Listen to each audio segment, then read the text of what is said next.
Baik, terima kasih. Bismillahirrahmanirrahim. Rabbi sholli sadri wa yassir li amri wahlul 'uqdatam min lisani yafqahu qawli. Assalamualaikum warahmatullahi wabarakatuh. Selamat pagi dan salam sejahtera untuk kita semua. Yang saya hormati Bapak Ibu Guru, Wabil Khusus hari ini CGP Pak Fauzi. Yang saya hormati operator. Puji syukur kita panjatkan kehadiran Allah Subhanahu wa taala yang telah memberikan berkah serta karunia-Nya kepada kita semua. Dengan berkahnya itu alhamdulillah hari ini di ruangan sederhana ini kita bisa mengikuti acara dari teman kita sebagai calon guru penggerak, yaitu dengan materinya aksi nyata yang modulnya 14 budaya positif. Untuk budaya positif panjang lebarnya nanti mungkin Pak Paharu yang akan menjelaskan, dan saya juga terima kasih kepada teman-teman bisa hadir. Ini dalam rangka kita juga sama-sama menimba ilmu. Kita sama-sama untuk mendapatkan ilmu yang selama ini yang belum pernah kita dapatkan. Mudah-mudahan ilmu tersebut bisa bermanfaat untuk kita semua. Jadi kalau boleh saya paparkan sedikit, walaupun Pak baru belum menjelaskan, kalau saya menanggapinya aksi nyata budaya positif. Sebetulnya soal budaya positif ini sudah berjalan selama kita sebagai guru. Cuma ini mungkin budaya positifnya versinya guru penggerak. Cuman harapan saya budaya positif ini sangat penting dan perlu, wajib kudu kita sebagai guru untuk melakukan budaya positif. Positif dalam hal apa? Ya, jangan budaya positif di sini hanya pada saat-saat jadi guru penggerak aja. Tapi budaya positif di sini, harapan saya sebagai kepala sekolah, sebagai pimpinan di sini, mari kita benar-benar budayakan budaya positif ini baik terhadap siswa kita sendiri ataupun terhadap teman sejawat ataupun kepada pimpinan kita sendiri. Saya juga akan belajar di sini budaya positif karena saya sebagai pimpinan, saya juga belajar banyak. Oh seperti ini ya, oh seperti ini. Dan saya juga sering minta ke teman-teman tolong, kalau saya ada sifat-sifat yang negatif, ya namanya juga manusia, nggak luput dari hilaf, tolong disampaikan kepada saya. Makanya saya sekali lagi waktu itu sudah bilang sama Pak Arif tolong tuh itu otak saran. Dari situlah kita akan tahu negatifnya kita seperti apa di mata orang tua, di mata siswa, di mata teman-teman.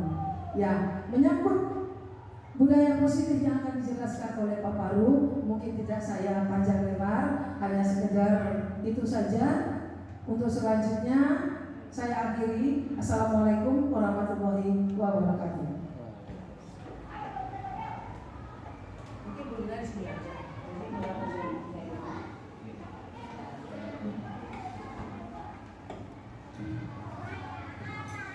Terima kasih kepada Ibu Kepala Sekolah SD Pasir 11 SPD yang sudah memberi arahan serta gambaran-gambaran tentang apa kegiatan kita hari ini. Mudah-mudahan kita bisa melaksanakannya sampai selesai nanti. Untuk selanjutnya, mari sama-sama kita dengarkan pemaparan tentang aksi nyata budaya positif modul 14 yang akan disampaikan secara panjang dan lebar oleh calon guru penggerak kita. Ya, mari kita simak bersama. Inilah yang kita nanti Pak Fauzi, persilakan.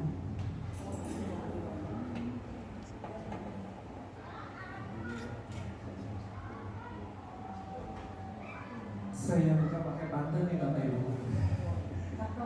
Makan kelaci bersama sahabat. Kendaraan umum banyak orang duduk. Selamat pagi Bapak Guru hebat. Assalamualaikum warahmatullahi wabarakatuh. Satu lagi biar ada. Pak Polisi baris berjajar di asrama, membawa pasukan ke Kalimantan. Mari kita kolaborasi dan belajar bersama untuk memajukan pendidikan menjadi lebih hebat. Jadi kali ini saya akan mendiseminasikan atau mengimbaskan materi budaya positif di sekolah.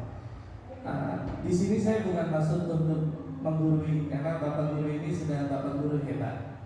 Kita belajar bersama, kita berkolaborasi, saling mendukung demi mewujudkan budaya positif di sekolah yang kita cintai dan banggakan ini. Ya, Bapak Ibu. Ada beberapa menu pembelajaran hari ini. Yang pertama itu perubahan paradigma belajar. Yang kedua, disiplin positif. Yang ketiga, motivasi diri manusia. Yang keempat, keyakinan kelas. Yang kelima, kebutuhan dasar manusia. Yang keenam, posisi kontrol guru. Yang ketiga, segitiga restitusi. Mari kita mulai belajar Bapak Ibu. Perubahan paradigma belajar. Tentu kita sudah ketahui bahwa paradigma kita didasari dengan perubahannya kurikulum. Yang dikenal dengan saat ini adalah kurikulum merdeka. Nah, apa yang berubah dari paradigma kita atau pandangan kita terhadap pembelajaran? Pembelajaran saat ini itu dirancang berdasarkan pembelajaran terdiferensiasi. Apa itu? Yaitu pembelajaran yang didasarkan pada kebutuhan siswa-siswa kita.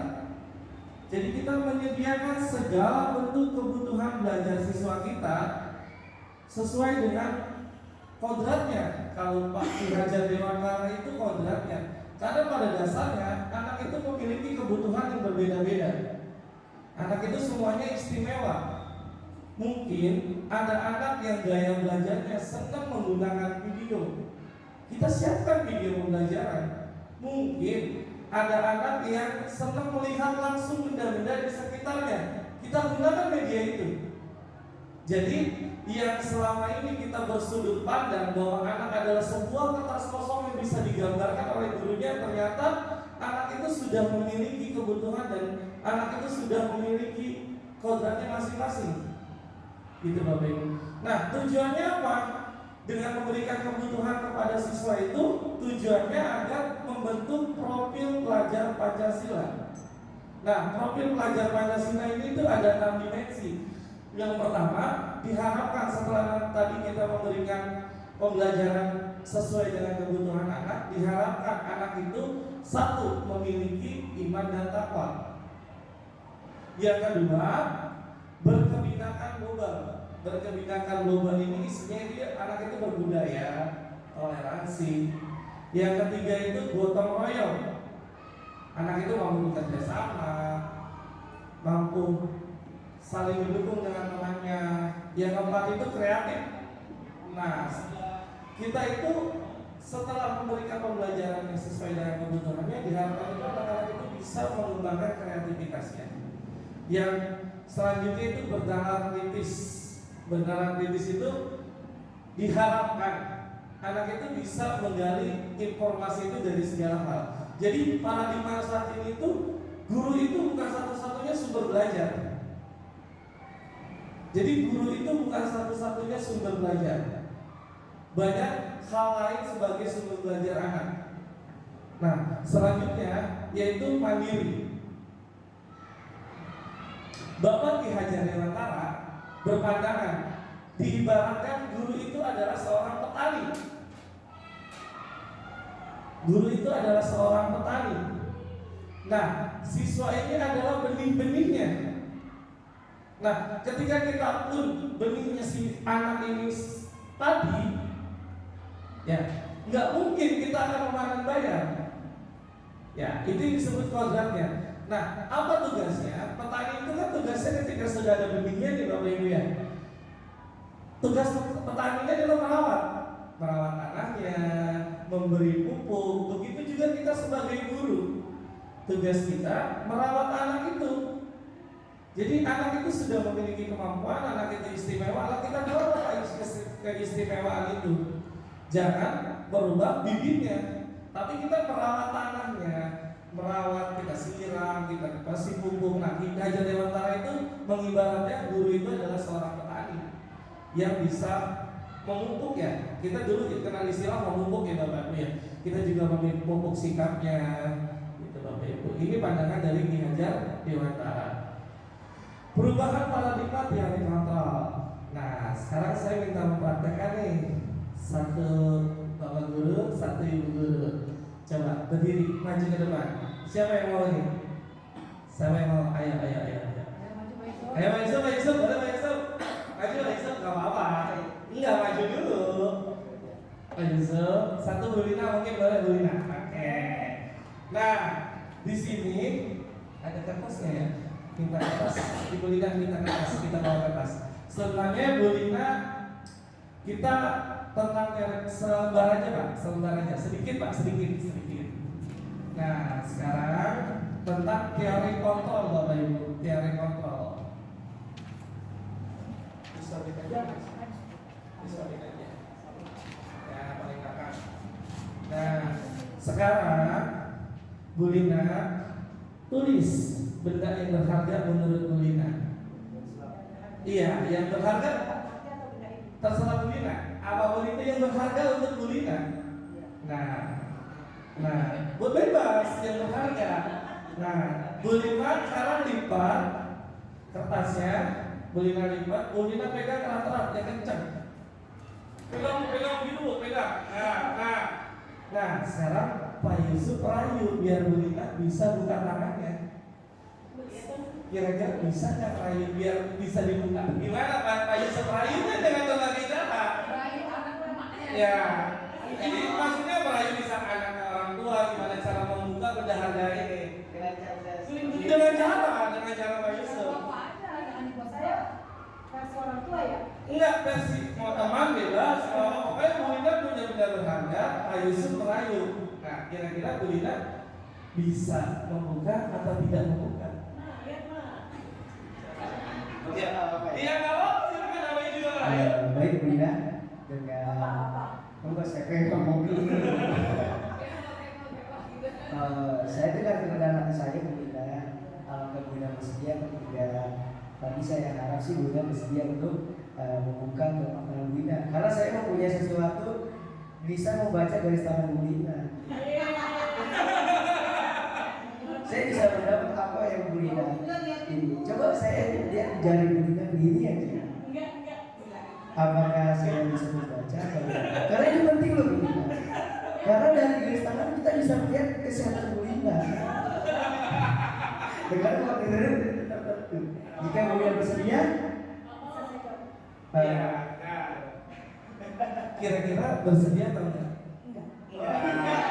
Nah, oke, terima kasih Pak Yusuf. Nah, kalau saya tanya, diam dulu Bu Lina. Nah, kenapa Bu Lina tetap menutup tangannya? Karena saya ingin mempertahankan apa yang saya miliki. Nah, Bu Lina mempertahankan apa yang mereka miliki. Nah, terus jadi intinya kalau ada seorang, kalau kita ibaratkan ya Bapak Ibu, Pak Yusuf ini guru, Ibu Lina ini murid. Sebenarnya Pak Yusuf kan tidak bisa mengontrol Bu Lina. Iya enggak? Kita sebagai guru sebenarnya tidak bisa mengontrol murid kita, kecuali dirinya sendiri yang sudah membuka hati untuk membuka tangan tersebut. Ya, begitu kan intinya. Jadi serasa tadi kan Pak Yusuf dengan lembut, mungkin bisa juga dengan kasar, Bu Lina buka enggak? Tapi kalau selama dia belum terbuka hatinya untuk membuka tangan itu, dia tidak bisa membuka itu. Gitu. Jadi teori kontrol kita ibaratkan Pak Yusuf guru dengan lembut. Tadi kan ada lembutnya, lembut kasar. Kalau selama diiming-iming, iya diiming-imingi ya, diiming-imingi. Tapi kalau memang hatinya belum terbuka, tetap dengan belum kita sentuh. Berarti kan Pak Yusuf dengan cara lembut belum nyentuh dari lubuk hati Bu Lina yang paling dalam. Iya kan, maksudnya belum tersentuh sampai ke dalam ya. Jadi akhirnya kalau kita sudah sangat dalam dan sudah menyentuh, pasti Bu Lina akan membukanya. Iya, tapi kan gini, kalau memang apa yang ditawarkan oleh Pak tertarik apa yang ditawarkan Pak Yusuf, pasti akan terbuka dong. Sangat tertarik lah Bu Lina apa yang dijanjikan Pak Yusuf. Misalnya, Bu Lina bukan nanti saya kasih duit 1 miliar. Iya, seperti itu, ya kan? Tapi seandainya pun itu, suatu saat nanti Bu Lina punya sesuatu lagi, tidak dijanjikan uang, mau buka lagi nggak? Kan tadi kata Bu Lina, kalau dijanjikan uang saya mau buka Pak. Tapi kalau uang itu ditiadakan di kesempatan kedua, seperti itu lagi, Bu Lina kan tetap membuka enggak? Bisa iya, bisa tidak. Oke. Terima kasih Bu Lina. Jadi kita ibaratkan posisi kontrol itu seperti itu Bapak Ibu. Ketika pun kita sebagai guru memaksa apapun, kalau anaknya memang belum membuka diri, sekeras apapun kita, mau kita mau kita kasar, mau kita lembut, selama dia belum membuka diri, dia belum yakin apa yang kita tawarkan, dia tidak akan. Nah, di sini ilusi miskonsepsi tentang makna kontrol. Ilusi guru mengontrol murid, seperti tadi. Yang kedua, ilusi semua penguatan positif dan efektif dan bermanfaat. Kita selalu merayu seperti tadi Pak Yusuf. Tapi kalau selama itu belum jadi, ya belum. Termasuk ilusi kritik dan membuat rasa bersalah maupun menguatkan karakter. Yes, kamu enggak ini apa sih ya? Enggak mikir apa ya? Namanya gitu ya. Ke anak kita kalau gitu ya, kamu enggak kasihan, enggak ini ya. Apakah itu jangka panjang? Itu jangka pendek. Sesaat itu saja mereka merasa bersalah. Dan ketika ilusi orang dewasa berhak memaksa, cenderung orang dewasa itu akan memaksa yang lebih muda. Saya kan sudah lebih dewasa, seperti itu. Itu ilusi. Nah, siapa sesungguhnya perubahan paradigma stimulus respon teori kontrol? Siapa sesungguhnya yang memiliki kontrol? Seperti tadi Bu Lina yang lakukan, yang memiliki kontrol itu diri kita sendiri. Ya, jadi stimulus respon itu seperti tadi Pak Yusuf mengasihkan stimulus, Bu Lina merespon. Berusaha Pak Yusuf itu mengubah untuk berpandangan sama dengan kita. Pokoknya kata Pak Yusuf tadi kan, Bu Lina, saya bisa membaca jari Bu Lina. Pak Yusuf itu berusaha untuk meyakinkan Bu Lina percaya. Ya, tapi kalau teori kontrol, kita berusaha memahami pandangan orang lain tentang dunia kita. Kita lebih lentur gitu. Yang kedua, perilaku buruk dilihat sebagai suatu kesalahan. Semua perilaku memiliki tujuan. Jadi apapun yang tadi Bu Lina lakukan, Bu Lina kan punya tujuannya kalau cari kontrol. Karena ini sangat berharga buat saya, makanya saya pertahankan. Yang ketiga, orang lain mengontrol saya. Tapi kalau secara teori kontrol, Anda tidak bisa mengontrol orang lain. Gitu. Selanjutnya, disiplin positif. Apa makna disiplin? Menurut Arif, disiplin apa? Pandangan Arif ya.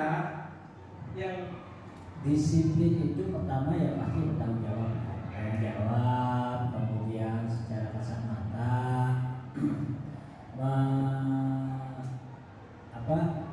tepat waktu, kemudian memiliki integritas yang tinggi kepada sesuatu yang diberikan tanggung jawab pada diri sendiri.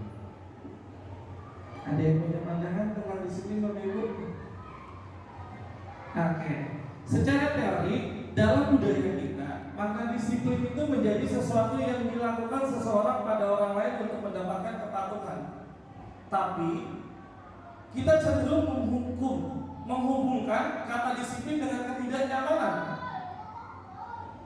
Tapi Pak Dian Dosen dan Ki Hajar Dewantara memaknai disiplin itu adalah belajar. Nah, disiplin adalah kemampuan memerintah diri sendiri dalam mengontrol dan menguasai diri untuk memilih tindakan yang mengacu pada nilai-nilai kebajikan universal yang dihargai dengan penuh tanggung jawab tanpa terperintah orang lain. Jadi makna disiplin secara utuh itu sebenarnya harusnya tumbuh dari dalam diri kita sendiri tanpa intervensi intervensi dan tekanan orang lain. Tapi tadi dijelaskan pada teori sebelumnya, budaya kita disiplin itu memberikan tekanan kepada orang lain. Ya, gitu. Tapi kalau secara teori Ki Hajar Dewantara dan dosen itu menjelaskan seperti itu. Sebagai pendidik, tujuan kita adalah menciptakan anak-anak yang memiliki disiplin diri sehingga mereka bisa berperilaku dengan mengacu pada nilai-nilai kebajikan dan universal dalam memiliki motivasi intrinsik. Jadi kan kita berharap banget nih ya sebagai pendidik ya, bahwa siswa kita itu memiliki disiplin dari dalam diri kita, dari siswa. Ya, jadi kita sangat berharap disiplin positif. Ketika murid kita sudah memiliki nilai disiplin dalam diri dia, pasti nanti akan terciptalah yang namanya budaya positif. Apa itu budaya positif? Adalah nilai-nilai keyakinan-keyakinan dalam kebiasaan-kebiasaan di sekolah yang berpihak pada murid, yang datang dan tumbuh dari dalam diri siswa tersebut. Gitu, Bapak Ibu. Berdasarkan nilai kebajikan universal. Nah, apa itu nilai-nilai kebajikan positif? Salah satunya yang terkadang itu adalah pelajar profil Pancasila yang 6 dimensi itu, termasuk selain itu ada lagi kebijakan-kebijakan universal seperti kejujuran yang sudah kita tahu, etika, ya, terus toleransi juga itu nilai-nilai kebajikan. Karena pada intinya, ketika di situ ada kemerdekaan, di situ ada disiplin, kata Ki Hajar Dewantara. Dan William Glasser juga berpendapat bahwa setiap perbuatan memiliki suatu tujuan. Jadi ketika anak pun melakukan suatu hal, pasti dia punya tujuannya, Bapak Ibu ya. Gitu. Nah, Dian Glasser juga berpendapat mengemukakan bahwa dengan mengaitkan nilai-nilai kebajikan yang diyakini seseorang, maka nilai intrinsiknya akan terbentuk. Jadi kalau kita membuat suatu keyakinan, nilai-nilai kebajikan, maka itu akan terbentuk. Motif selanjutnya materi yang ketiga itu tentang motivasi diri manusia. Ketika manusia itu memiliki mengerjakan sesuatu, pasti ada motivasinya, ada tujuannya. Nah, ada 3 tujuan manusia untuk menghindari ketidaknyamanan dan hukuman. Yang kedua, untuk mendapatkan imbalan atau penghargaan dari orang lain. Yang ketiga, untuk menjadi orang yang mereka inginkan dan menghargai dirinya sendiri. Gitu. Nah, kalau untuk menghindari hukuman, biasanya cenderung orang yang motivasi diri orang yang menghindari hukuman biasa tidak mengatur kata apa yang akan terjadi apabila saya tidak melakukannya. Itu Bapak Ibu. Seperti gini lah contohnya Bapak Ibu. Contoh kalau kita nih ya, kita hari ini kan tepat waktu ya Bapak Ibu ya. Jam berapa? Jam mengajar kita 6.30 ya Bapak Ibu ya. Nah, aturan dari dinas pendidikan, guru dan seluruh pegawai harus datang 6.30. Nah, kita kan bertanya ya Bapak Ibu ya, apa yang kalau kita motivasi kita untuk menghindari ketidaknyamanan atau hukuman, pasti kita bertanya, kalau saya datang terlambat, apa yang akan saya dapatkan? Gitu Bapak Ibu. Nah, kalau yang penghargaan sebaliknya, kalau saya datang tepat waktu, apa yang akan saya dapatkan? Apabila saya melakukannya. Kalau tadi aturannya kita nanti dapat 6.30. Nah, kalau saya telat, saya kenapa nih? Gitu. Dan kalau mengharapkan imbalan, kalau saya dapat tepat waktu, saya dapat apa? Gitu.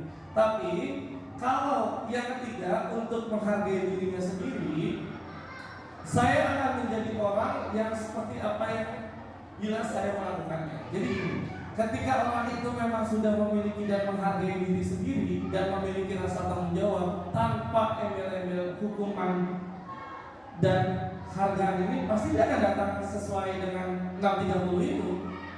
Ketika apa sih?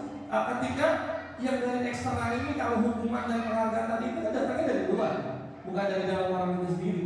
Ketika hukuman dan penghargaan itu diambil, apakah yakin orang itu dalam tepat waktu? Kalau orang itu dapat tepat waktu, berarti motivasi diri orang itu datang tepat waktu itu udah yang ketiga, yaitu menghargai dirinya sendiri. Nah, hukuman konsekuensi atau restitusi. Di sini dalam modul budaya positif ini, tindakan terhadap suatu pelanggaran pada umumnya berbentuk hukuman atau konsekuensi. Diperkenalkan dengan disiplin positif yang disebut dengan restitusi. Restitusi adalah proses menciptakan kondisi bagi murid untuk memperbaiki kesalahan mereka. Gitu. Nah, perbedaan hukuman dan konsekuensi. Yang pertama, hukuman sesuatu yang selalu menyakitkan dan harus terjadi. Kamu harus tepat waktu ya. Kalau kamu tidak tepat waktu, nanti bawa hukum gitu. Kalau main, ya kan gitu. Tapi kalau konsekuensi, sesuatu yang harus terjadi. Mereka harus melakukannya dalam diri mereka. Nah, kalau hukuman juga membuat anak sakit secara fisik dalam jangka waktu yang lama. Ketika kita beri hukuman dan memberi intervensi terlalu berlebihan kepada anak, dikhawatirkan anak itu akan trauma terlalu lama. Aku takut sama ibu itu kemarin hukum aku gitu gitu. Aku takut nih sama kemarin aku gak ada lawan, aku dihukum gitu. Nah kalau konsekuensi membuat anak merasa tidak nyaman dalam jangka waktu pendek. Jadi kalau konsekuensi pokoknya gini. Nah, hari ini kamu udah terlambat ya. Jadi kamu tidak mengikuti doa bersama dengan Bu Rizka. Kita tawarkan konsekuensinya begini Bu Rizka. Nanti ketika istirahat, kamu doa ya sama Bu Rizka. Itu konsekuensi. Kalau hukuman kan kamu tidak doa ya hari ini ya. Pokoknya ibu nggak mau tahu lagi, ibu hukum kamu ya sekarang doa di lapangan. Nah itu hukuman. Tapi kalau konsekuensi, dia tetap mengikuti doa teman-temannya karena dia tertinggal ketika istirahat. Dia diminta berdoa dengan Bu Rizka. Seperti itu. Nah, hukuman itu lebih ke arah paksaan. Kalau konsekuensi itu stimulus tanggapan. Lanjut Bapak Ibu. Kira-kira yang kalimat pertama ini kepotong gini Bapak Ibu ya. Yang pertama saya bacakan Bapak Ibu. Mencatat 100 kali dan di dalam buku kalimat saya tidak akan terlambat lagi karena terlambat ke sekolah. Itu hukuman atau konsekuensi? Hukuman ini Bapak Ibu ya. Yang pertama. Yang kedua, lari mengelilingi lapangan basket 2 kali karena terlambat hadir di sekolah. Hukuman atau konsekuensi? Hukuman. Yang ketiga, murid diminta untuk push up 15 kali karena tidak menggunakan masker ke sekolah. Hukuman juga. Yang keempat, menggantikan kertas tugas teman yang telah dicari-cari. Konsekuensi. Membersihkan tumpahan air di meja tulis karena tersenggol pada saat belajar. Konsekuensi. Selanjutnya, murid disuruh untuk menggunakan sepatu seharian di sekolah karena tidak mengenakan sepatu hitam. Jadi anak itu pakai sepatu hitam, tapi dia tetap pakai sepatu, tetap nggak disuruh copot gitu sepatunya. Konsekuensi atau hukuman? Konsekuensi. Alhamdulillah. Murid disuruh untuk mengenakan sepatu seharian di sekolah karena tidak mengenakan sepatu hitam. Jadi walaupun anak pakai peraturan kita sepatu hitam, keyakinan kita sepatu hitam nih, tapi anak nggak pakai sepatu hitam, kita tetap pakai, nggak apa-apa gitu. Konsekuensi atau hukuman? Konsekuensi. Kalau lari ya. Nah yang terakhir, lari mengelilingi lapangan basket 2 kali karena terlambat 10 menit untuk pelajaran PJK. Yang terakhir hukuman? Konsekuensi. Iya maksudnya. Kalau lari itu gimana?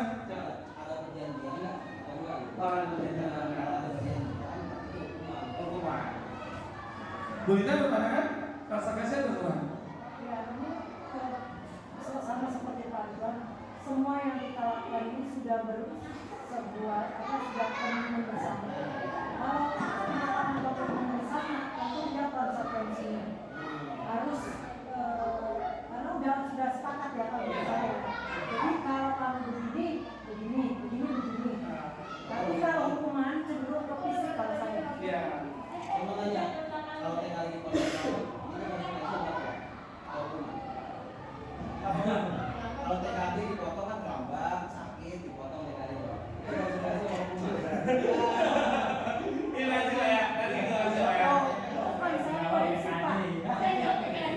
konsekuensi kata Bu Lina. Oke Bapak Ibu, mari kita bahas jawabannya. Karena kita terlambat. Hukuman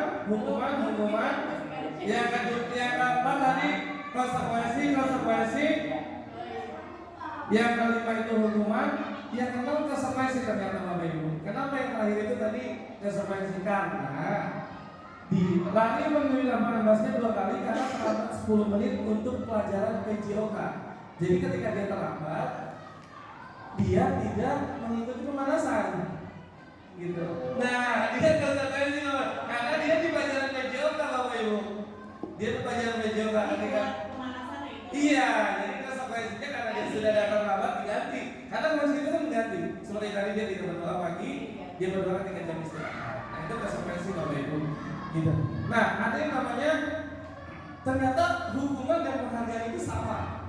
Kalau secara teori di sini. Pak, sebelum berlanjut Pak, boleh nggak? Nanti Bu ya di sesi diskusi. Di sesi Ya, ini diskusi. masih hukuman dan ini saya belum. Oke, iya. Nah sekarang pertanyaan saya, apa bedanya? Yang beda yang jelas ya, yang garis benang merahnya antara hukuman dan konsekuensi. Perbedaan besarnya. Kalau perbedaan besarnya hukuman itu lebih kepaksaan. Anak itu harus melakukan atau secara fisik yang seperti tadi Ibu bilang. Di sini sesuatu yang menyakitkan harus terjadi. Tapi kalau kelas itu lebih lentur Bu. Gitu. Jadi seperti tawaran gitu, seperti mengganti, gitu. Seperti mengganti. Nah, saya lanjutkan dulu ya. Nah, hukuman dan penghargaan. Bahwa penghargaan berlaku sama dengan hukuman. Kenapa? Karena penghargaan dan hukuman itu motivasi datang dari luar. Seperti yang tadi kita jelaskan. Nah, tapi jangan beranggapan bahwa seluruh penghargaan itu adalah hukuman. Gitu. Penghargaan yang terlalu berlebihan. Itu Bapak Ibu. Kita lanjut. Karena kenapa seperti itu? Karena pengamatan Cohen tentang pemberian penghargaan ada beberapa yang menyebabkan. Yang pertama pengaruh jangka pendek dan jangka panjang. Dan dikhawatirkan ketika kita selalu sering memberikan penghargaan kepada siswa kita terutama, dikhawatirkan siswa itu akan tergantung oleh penghargaan itu. Contoh ya Bapak Ibu ya, contoh ya, semuanya ini contoh. Ketika pun di kelas hari umpamanya selalu ketika anak itu oke, siapa yang bisa menjawab akan mendapatkan duit 100.000 gitu kan penghargaan. Tiba-tiba anaknya dia rasanya balikan. Di kelas saya tidak menjanjikan 100.000 lagi karena saya tidak punya uang. Ternyata pas saya tanya terus, ayo ada yang bisa jawab 2 kali 2, diam aja. Kenapa kamu diam? Bapak nggak jadi 100.000 kayak Pak Pak. Gitu. Dikhawatirkan seperti itu karena terlalu berlebihan juga apa yang diberikan. Nah, dikhawatirkan seperti itu. Penghargaan tidak efektif. Yang ketiga, penghargaan merusak hubungan. Nah, kenapa Bapak Ibu?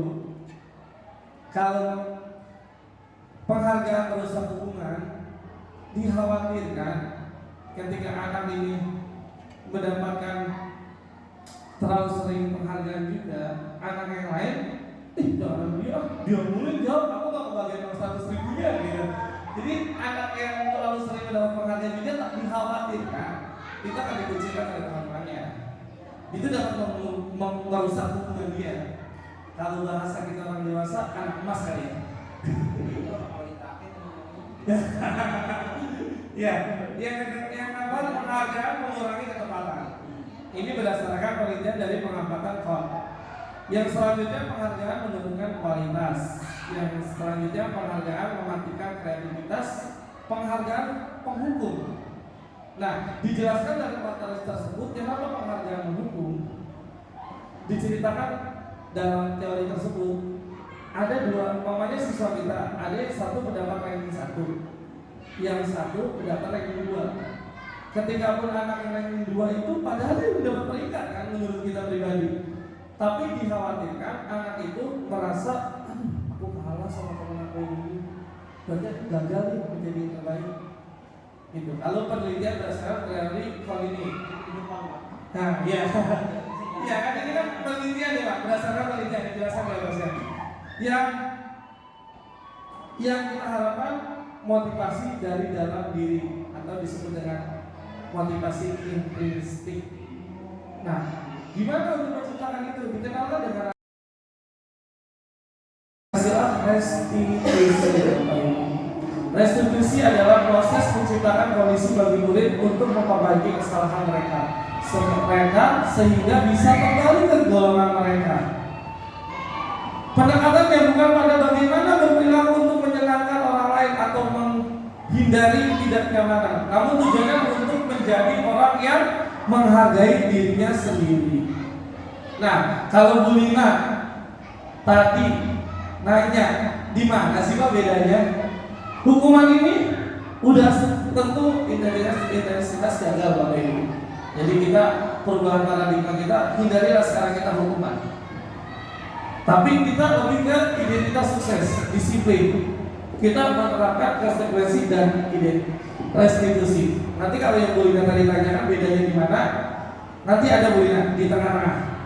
Perbedaan tiga ini apa sih kita kalau hukuman bagaimana, konsekuensi bagaimana, restitusi itu bagaimana, nanti ada. Yang pertama, hukuman, sesuatu yang menyakitkan harus terjadi. Konsekuensi, sesuatu harus terjadi. Kalau restitusi merupakan pilihan. Selanjutnya, hukuman tidak nyaman untuk murid atau anak untuk jangka waktu panjang, tidak nyaman untuk murid dalam jangka waktu yang pendek. Selanjutnya, restitusi itu menguatkan untuk murid dan anak dalam jangka waktu panjang. Hukuman juga korban mendapatkan keadilan. Korban bisa diabaikan. Korban mendapatkan ganti kalau restitusi. Nah, kita bahas selanjutnya tentang keyakinan kelas. Mengapa keyakinan kelas? Mengapa tidak peraturan kelas saja? Kenapa? Ada yang punya pandangan? Ayo, Bu Adija, Bu Dwi. Mengapa keyakinan kelas? Mengapa tidak peraturan kelas? Kalau keyakinan kelas itu, dan keyakinan dalam apa itu? Oh iya, oke. Nah, keyakinan kelas itu adalah suatu kesepakatan yang kita buat secara bersama-sama di kelas, dan kita yakini sama-sama bahwa ini tuh harus kita lakukan secara bersama-sama di kelas. Nah, itu keyakinan kelas. Tapi kalau peraturan itu lebih condong dibuat oleh satu orang. Peraturan kelas itu lebih condong dibuat oleh satu orang. Iya, namanya dulu oleh sekolah. Nah, itu istilahnya gitu Pak. Tapi kalau keyakinan kelas atau kita biasa kenal dengan kesepakatan kelas, itu dibuat secara bersama-sama kalau secara teoritisnya. Nah, kalau peraturan itu lebih condong dibuat oleh satu orang. Nah, kenapa keyakinan kelas istilahnya kesepakatan kelas? Karena seseorang akan lebih tergerak dalam bersemangat untuk menjalankan keyakinan daripada hanya sekedar mengikuti serangkaian peraturan gitu. Nah, gimana sih prosedur membuat keyakinan kelas? Yang pertama, mempersilahkan warga sekolah atau murid-murid di sekolah kelas untuk berpendapat tentang peraturan atau keyakinan yang perlu disepakati di kelas. Selanjutnya, mencatat semua masukan-masukan dari murid untuk disepakati. Susunlah keyakinan kelas sesuai prosedur dan mengubah kalimat negatif menjadi kalimat positif. Jadi yang dulunya peraturan kalimat negatif, sekarang kita rubah kesepakatan atau keyakinan kalimat positif. Contohnya di sini, jangan berlari di kelas atau koridor. Berjalanlah di kelas atau koridor. Atau contohnya, iya, kata jangan, kata tidak itu dihilangkan Pak. Lebih halus lagi Pak. Kan jangan berlari di kelas atau koridor. Ini kan mereka tidak boleh lari di koridor ya. Tapi kita balikin dengan berjalan di kelas atau di koridor. Atau gini, tidak boleh datang terlambat. Ya namanya gitu. Tapi kita bikin kesepakatan atau kayak kelas itu dengan kata positif, hadir tepat waktu. Gitu. Gitu. Jadi kita rubah yang tadinya kalimat tidak atau jangan, kita ubah menjadi kalimat positif. Makanya kan jangan datang terlambat. Jangan datang terlambat ya. Tapi kalau kalimat positifnya hadir tepat waktu, mari kita hadir tepat waktu. Jadi kita rubah kalimat negatif menjadi kalimat positif. Gitu Bapak Ibu. Ya, selanjutnya tinjau kembali. Jadi kalau tadi anak sudah memberikan masukan-masukan, pasti kan anak mungkin masih ada kata tidak, kata jangan. Nah, kita tinjau kembali dan kita sepakati kita rubah dari kalimat negatif itu menjadi kalimat positif. Gitu Bapak Ibu. Nah, saya kemarin sudah menerapkan itu bisa tidak.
Ketika anak sedang mengusulkan, memang di situ pun masih ada beberapa kalimat yang menggunakan kata tidak datang terlambat, terus ada kata jangan bercanda saat belajar gitu Bapak Ibu. Kalau kemarin saya rubahnya ketika jangan bercanda saat belajar, jangan berlari-larian saat belajar, saya rubah tertib pada saat pembelajaran. Jadi gitu, kata-kata jangan itu intinya mereka tertib, jangan lari-larian, jangan bercanda, tapi itu usulan mereka. Jadi kita rubah kalimat negatif kalimat-kalimat positif seperti jangan mengejek teman, jangan apa sih kemarin ada yang jangan ngatain sama orang tua, ada juga yang diusulkan. Tapi saya coba menjadi menghormati orang lain. Iya.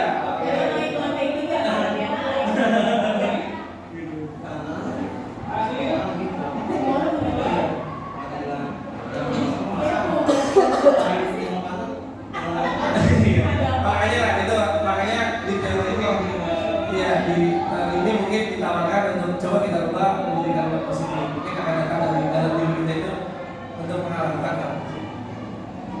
Jadi kayak tadi di tempat waktu, kalau sudah kalimat positif kita akan berusaha di tempat waktu gitu. Jadi jangan malah ditelat-telatin gitu. Kan kadang penasaran kan udah dulu pengen tahu yang lainnya gitu kan.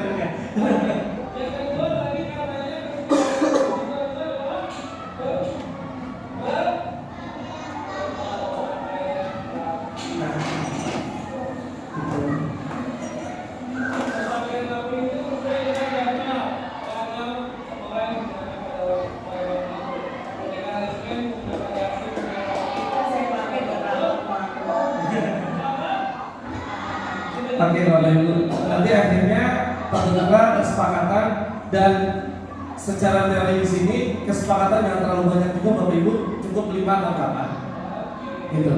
Benar-benar. Jadi kalau terlalu banyak pun nanti mereka bingung juga, lupa.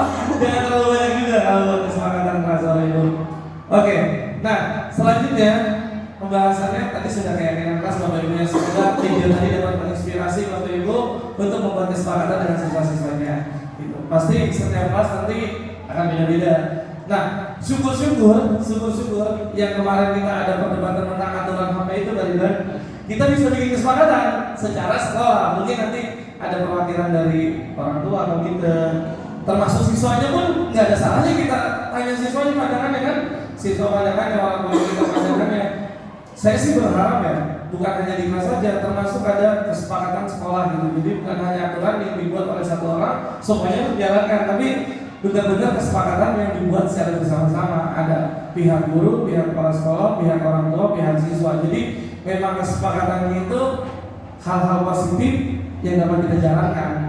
Kalau peraturan kan mungkin kalau satu orang yang buat ada orang lain tidak nyaman gitu. Tapi kalau memang sudah kita bikin kesepakatan, semuanya ada masukan, mendengarkan pandangannya, kenapa dia mengusulkan itu, nah mungkin nanti kita bisa buat. Dalam skala kecilnya kita buat dulu di kelas-kelas kita, dalam minggu kelas nanti mungkin kita usulkan untuk membuat keyakinan pendidikan sekolah. Karena kemarin kita pun ada PR, gitu Bapak Ibu. Nah, selanjutnya kebutuhan dasar manusia. Manusia itu apa yang dilakukan manusia pasti untuk memenuhi kebutuhannya. Gitu. Di sini dijelaskan ada kasus Bapak Ibu. Ada satu kasus. Ibu Ambar, guru wali kelas 2 di SD Pelita Hati, sedang bingung menghadapi ulas salah satu murid di kelas yang bernama Doni. Beberapa anak kelas 2 telah datang padanya dan mengeluhkan Doni yang seringkali meminta bekal makan siang. Mereka dengan paksa. Jika Anda menghadapi suatu seperti Ibu Ambar, apa yang Anda lakukan menurut Anda? Kira-kira apa alasan Doni melakukan itu? Ada yang? Kenapa Bu? Ya, kemungkinan Doni itu tidak dikasih bekal. Ada lagi pandangan yang lain? Nah, bekal malam lain lebih menarik, betul. Ada lagi yang lain? Oh, karena lapar, intinya karena lapar tadi. Nah, sebenarnya kan Doni melakukan itu kan. Nah, tentu kan ketika Doni melakukan hal tersebut, dia punya alasannya berbeda ya. Pasti dia punya alasannya. Karena untuk memenuhi kebutuhannya manusia pasti punya alasannya. Nah, kebutuhan dasar manusia itu dibagi menjadi 5. 1, kebutuhan bertahan hidup. Nah, ketika tadi jawaban Dudui, karena dia tidak dikasih bekal, kata bajinya karena dia lapar. Nah, sebenarnya ketika jawabannya seperti itu, Doni itu sedang mempertahankan hidupnya. Iya kan? Untuk kebutuhan bertahan hidup. Kalau jawabannya seperti itu, karena aku lapar, kalau aku mau makan gimana dong gitu. Nah, jawaban seperti itu karena Doni sedang memenuhi kebutuhan hidupnya untuk bertahan hidup. Ada juga Doni itu kasih sayang dan merasa diterima. Kenapa seperti itu Bapak Ibu? Doni itu. Kenapa seperti itu? Karena Doni mungkin sedang cari perhatian terhadap temannya. Sedang mencari perhatian karena mungkin tadi Doni dicuekin atau gimana. Dengan diambil makanannya kan biasanya kalau anak itu ya mesti Doni gini pasti kan diperhatikan oleh temannya. Mungkin Doni itu sedang memenuhi kebutuhannya untuk diperhatikan. Yang ketiga penguasaan gitu, atau kemampuan Bapak Ibu. Yang selanjutnya kebebasan. Mungkin kenapa dia minta temannya benar kata Bu Rizka tadi, temannya lebih menarik, makanya dia selalu dibekali oleh ibunya roti, temennya dikasih itunya pizza. Doni mungkin lebih tertarik pizza, sementara ibunya tidak tahu kalau Doni itu pengen diberikan pilihan. Iya kan gitu. Nah itu dia sedang memenuhi kebutuhan kebebasan. Jadi pengen dikasih pilihan Doni itu, gitu. Karena punya temannya lebih menarik. Doni itu dikasih roti terus. Nah iya gitu. Karena kan, nah mungkin kan ibunya atau apanya di rumah tidak memperhatikan itu. Jadi kebutuhannya ada yang kurang kan. Selanjutnya kesenangan. Mungkin Doni juga memang senang mengganggu temannya itu dasarnya. Memang usil aja tuh anak gitu. Jadi manusia itu tidak luput dari 5 kebutuhan dasar ini Bapak Ibu. Itu. Jadi pada intinya manusia itu apapun yang mereka lakukan, apapun termasuk kita orang dewasa yang lakukan, pasti semuanya itu untuk memenuhi kebutuhannya.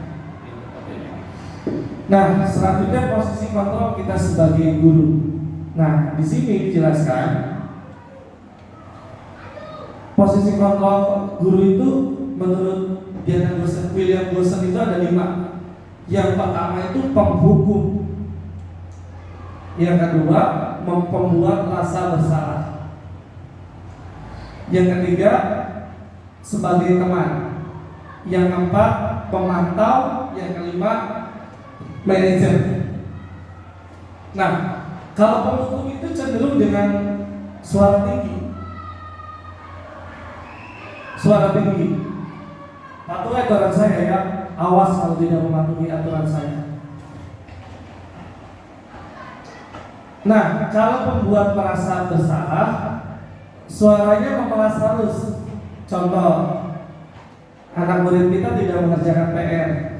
Kamu gak kesian sama ibu kamu, ya kan gitu. Jadi seolah-olah kita menyudutkan mereka biar merasa bersalah. Kamu gak kesian sama ibu kamu. Kamu gak kasihan sama bapak nih, bapak udah pergi loh subuh-subuh buat ngajar kamu. Tapi kamu di kelas masih bercanda. Kan kita sudah begitu Bapak. Ternyata kalau seperti itu kita posisi kita membuat merasa bersalah siswa kita. Gitu Bapak Ibu.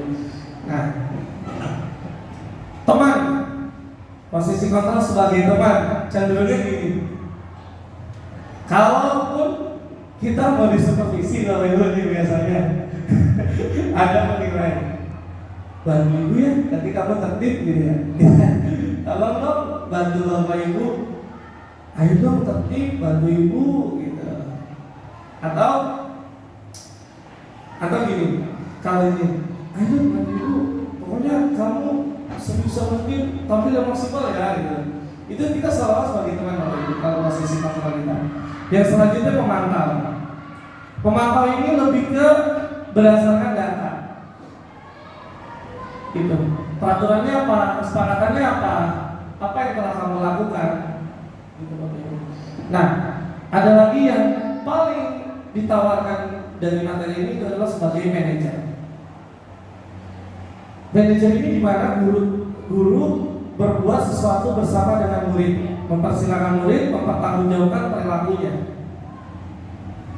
mendukung murid agar dapat menemukan solusi atas permasalahan sendiri. Nanti ada sedikit video yang sudah saya buat tentang mempraktekkan posisi manajer ini. Nah, kalau tadi kata Bu Rina, bedanya di mana sih? Jelas ya Bu Rina ya? Ya Bu Rina ya. Nah, kalau penghukum itu udah jelas yang tadi hukuman ya Bu Rina ya. Kalau di pemantau dan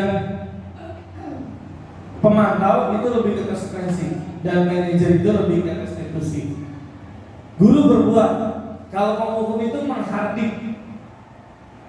Kalau membuat merasa jarak lebih condong, mamanya kayak tadi penghukum. Kamu tahu aja, silakan berdiri di lapangan. Kalau membuat merasa bersalah itu lebih ke ceramah. Kamu nggak kasihan kan mas? Nggak, teman-teman kamu nggak lihat teman-teman kamu sudah dari tadi nungguin kamu gitu kan, biasa gitu. Kamu kok nggak bisa datang tepat waktu gitu. Nah, selanjutnya pemantau, menghitung dan mengukur. Manajer mengajukan pertanyaan-pertanyaan. Nah, guru bergerak lebih ke kalau penghukum itu kalau kamu tidak melakukannya awas ya, rasakan ini. Tapi kalau ke merasa bersama, kamu seharusnya sudah tahu ibu telah sekali mengatakan itu. Ibu stres tahu. Kalau ke teman, ayolah hadir tempat aku demi ibu loh, gitu. Masa kamu tak demi ibu gitu. Itu sebagai teman. Tapi kalau pemantau, apa peraturan sekolah kita, apa kesepakatan yang kita telah buat, gitu. Itu sebagai pemantau. Tapi kalau sebagai manajer, apa yang sudah kita yakini, apa kesepakatan yang sudah kita yakini, ayo kita lakukan bersama-sama. Kesepakatan itu harus untuk seluruh wali kelas seperti itu.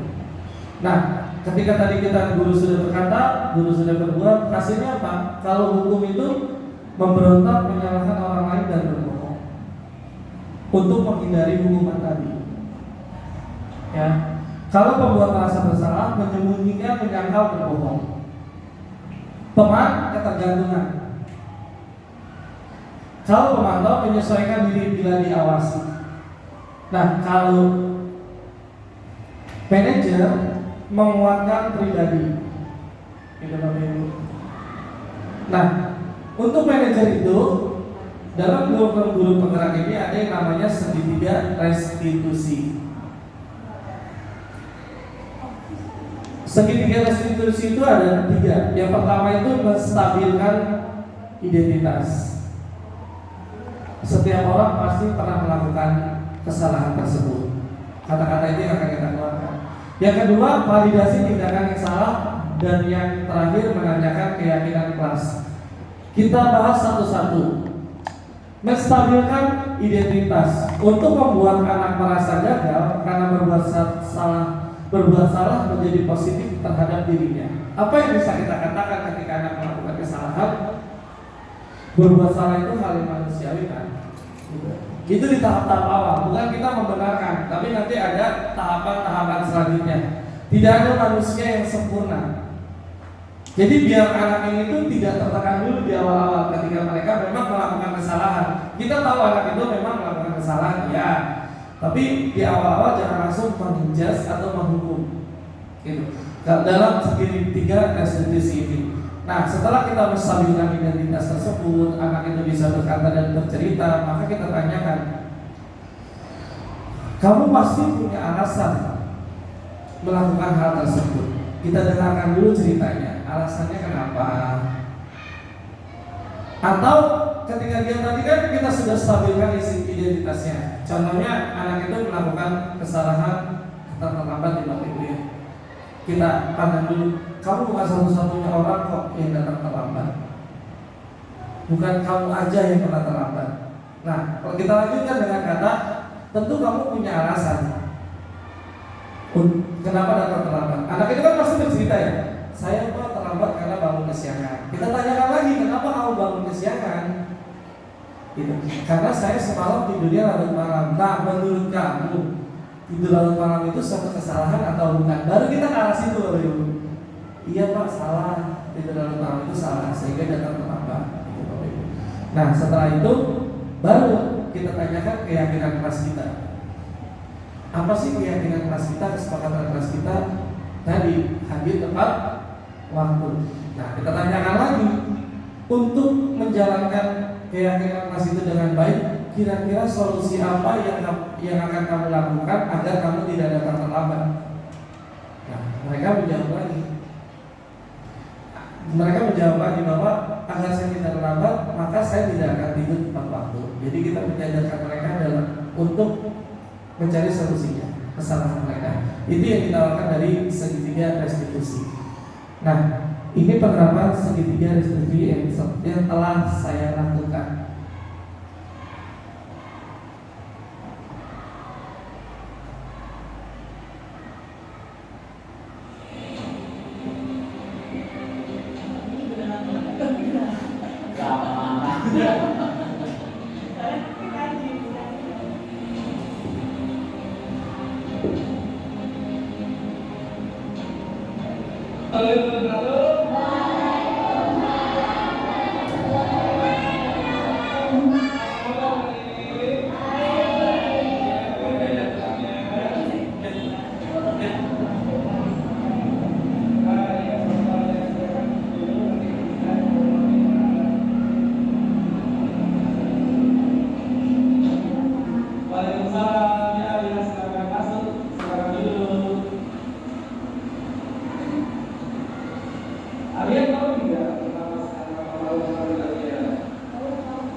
Solusi untuk menjalankan keyakinan kelas tersebut.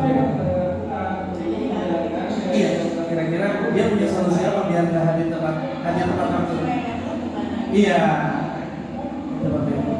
Tentu kalau Mas Satu perlu dipanggil-panggil, maksudnya dipancing-pancing dengan pertanyaan-pertanyaan.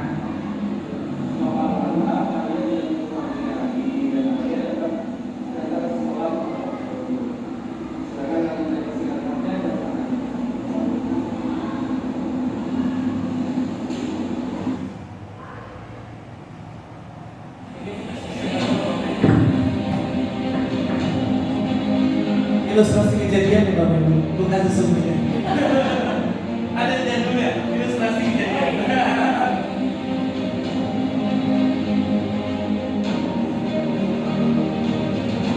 Main dulu beneran jadi YouTuber.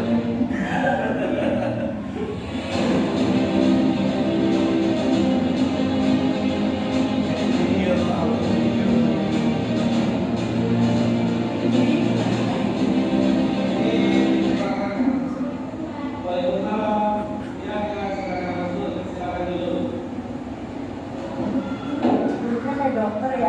Ya, silakan masuk. Kita yang terinspirasi ya. Terinspirasi dari dokter. Sebenarnya kan tidak perlu dipasigi Bapak Ibu ya, ketika nanti kita sambil jalan sama anak di luar lapangan atau di mana kita ngobrol di kantin mungkin, ketika aja anak lebih nyaman. Tapi usahakan ketika kita begitu jangan di depan murid yang banyak agar menjaga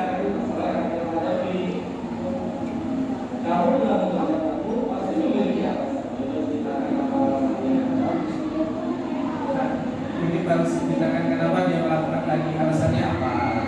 Alasannya kenapa? Kalau dia punya alasan. Ya, Bapak lihat kamu senang lalu teman kamu melihat terjatuh, ini duduk kayaknya nggak relax, karena nggak ada apa-apa.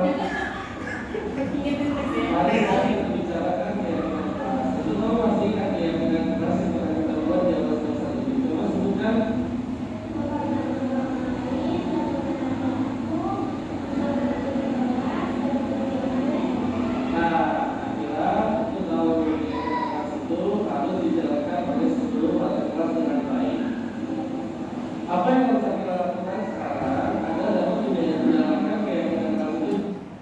Oke Bapak Ibu, itu tadi adalah contoh penerapan yang terakhir. Terima kasih sudah menghadiri acara desiminasi ini, dan saya ucapkan terima kasih, semoga bermanfaat. Mohon maaf bila ada kekurangannya, karena tadi sudah dibuka dengan pantun, maka kasih tutup dengan pantun juga. Sambal terasi makannya pakai lalap. Terima kasih dan mohon maaf.